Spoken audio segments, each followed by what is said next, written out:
Hey guys, I'm out here on my back porch. My kids are swimming. Hopefully they're not too loud. I wanted to talk about today. I get asked sometimes, how did I go from being a full-time stay-at-home mom, busy homeschooling mom, to a live guest illustrator at luxury weddings and events?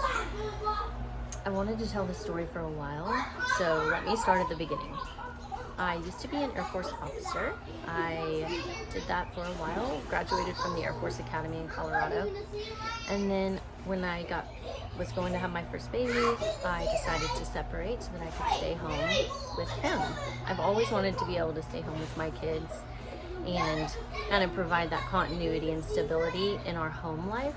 I always thought that that would just be really nice and less stressful than having like two parents. My son was probably 18 months old or so when I started getting in a pull, an inkling that maybe I could do something on the side. As your kids get older, you start to realize that it's very busy most of the time, but there are little unpredictable pockets of time. You know, he would be napping sometimes. If he decided to go nap for a long time that day, I'd have 2 hours to myself. And I made dinner, I cleaned the dishes, and I was kind of wondering, what should I do now? So I decided that I wanted to do something creative. At first I thought maybe I could plan weddings, maybe I could help with event design because I've always loved weddings. At the time I started thinking that I didn't quite have the bandwidth for something like that, being a full-time planner. Then I came across calligraphy, pointed pen calligraphy, and I thought this could be perfect. It's something I could do with my hands, something creative, something beautiful, and it would allow me to get into the wedding industry in a small way and work with brides, and I just love everything, the romance, the details, the flowers of weddings. So I bought a Learn Calligraphy at Home book. I can link that one below. I believe it was Molly Super Thorpe's book. And I just started practicing by myself in the evenings, every now and then, just a little at a time. Eventually I started to get the feel for it. And I thought, okay, this is perfect. I can address envelopes for weddings, and they'll be so beautiful. I really liked the idea of a, quote, side hustle, something small that I could do while still allowing me to be the primary caretaker of my children, allowing me to take care of our home, but also build something a little at a time at my own pace. That is what really appeals to me.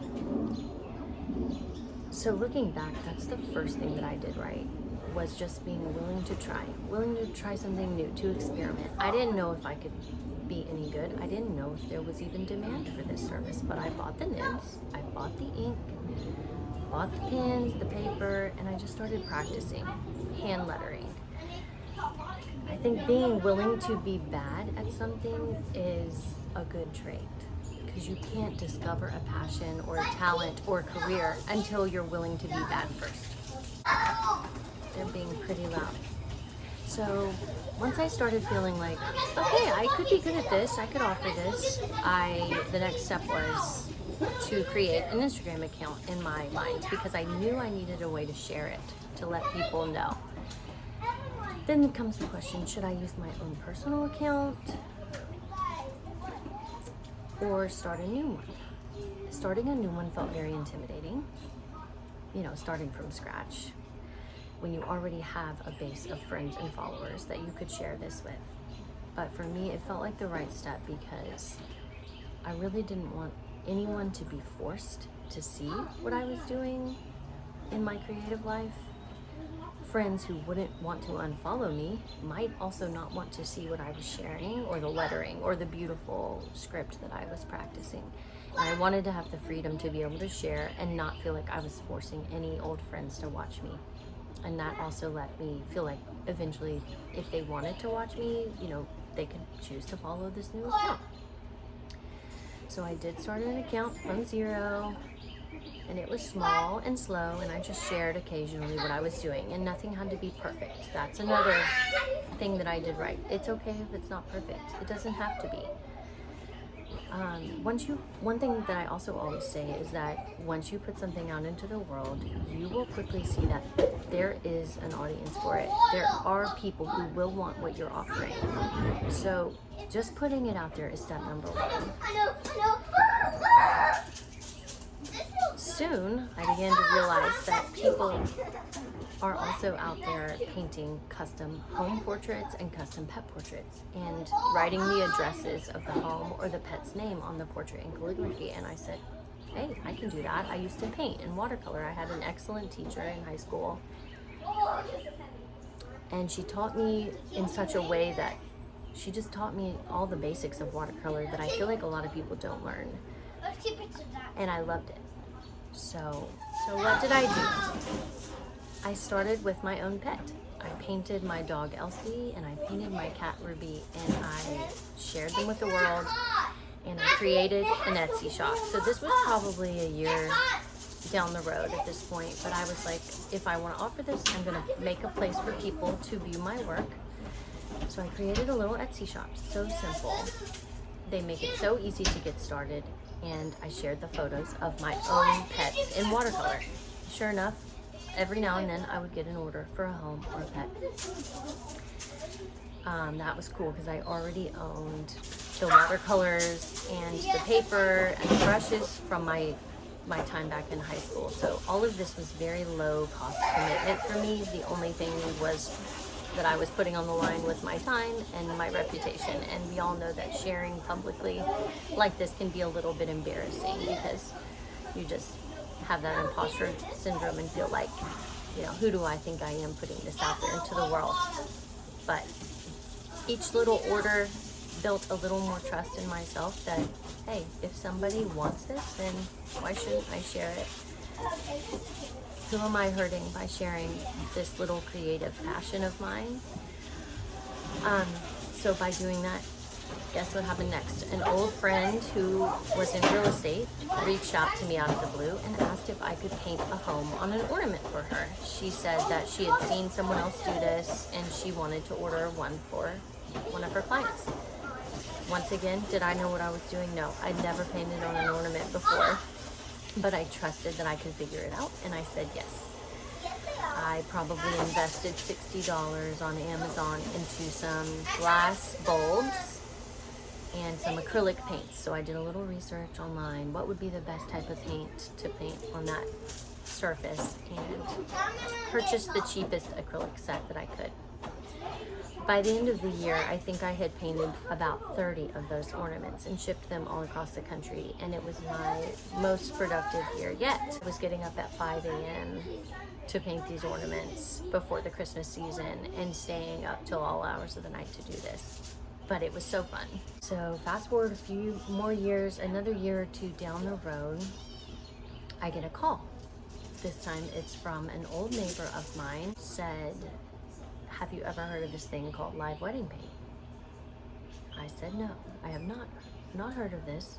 What is it? She said, well, you stand there and you paint what's happening in the wedding live.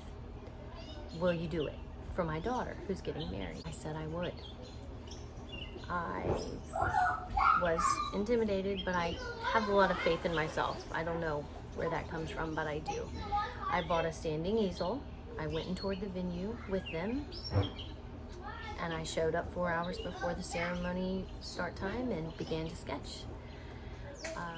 The wedding was at Barnsley Gardens Resort in North Georgia. It's, I believe, on 3,000 acres just at the foothills of the Blue Ridge Mountains, and it is so beautiful and charming and romantic. There's a spot there called the Ruins where I believe it was originally a prince who owned this estate, and his gorgeous brick home burned down, but the ruins remain, and so a lot of brides will have their ceremony there. But I'll never forget the experience. I got home around midnight that night, painting in hand. It still needed to be finished, and I just cried because it had been so stressful. I put a lot of pressure on myself. I felt like I should have it finished, which I now know is not the case. It was just so hard. But I did it, and eventually I got to a place where I felt like I would be willing to try live painting again. I had gotten through the nerves and anxiety that come with painting in front of an audience for the first time. So after that wedding, I knew I needed more than just an Etsy storefront. I felt like it was time to build a professional website. Custom portraiture is a little more complicated than that.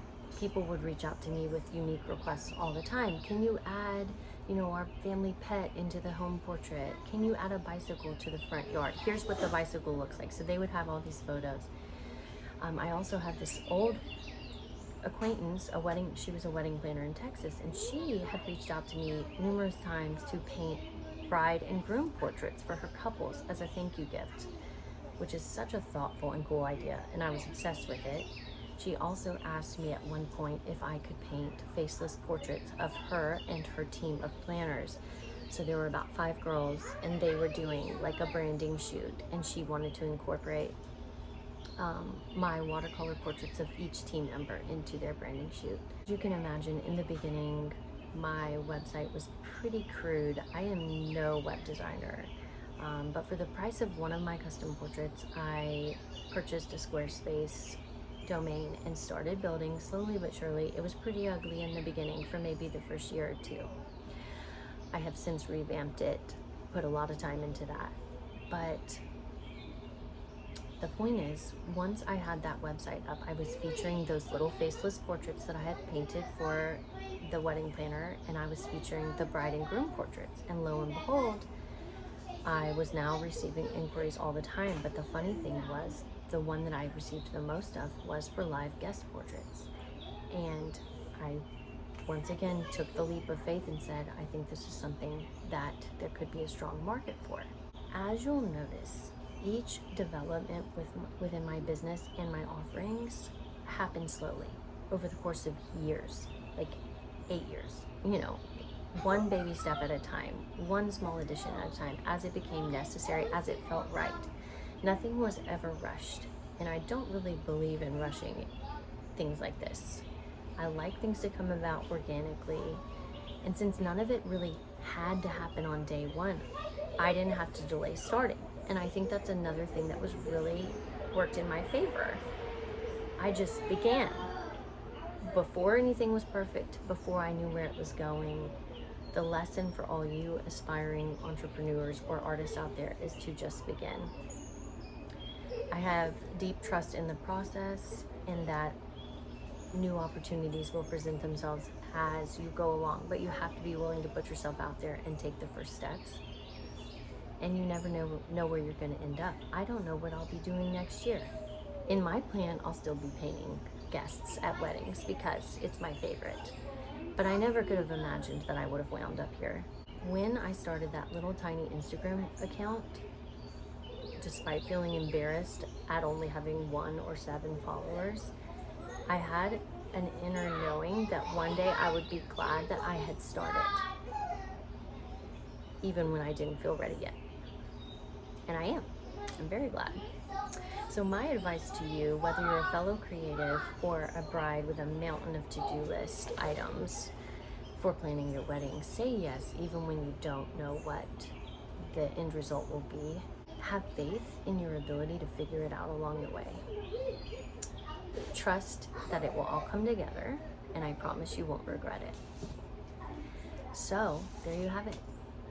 That is how Fig and Font went from a quiet little Instagram account to painting at live events all around Georgia, and I'm hoping to continue expanding from here. If you are ready to make live art a part of your story, please reach out. I have resources for both other artists and resources for brides, and I would love to be a part of your journey with me. Follow me on Instagram. I'll follow you back. I love to connect with locals, but other just artists and creatives.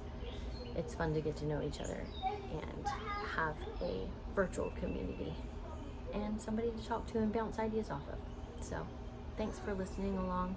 Share a little bit about your story with me if you want in the comments. I'd love to hear it. Talk soon.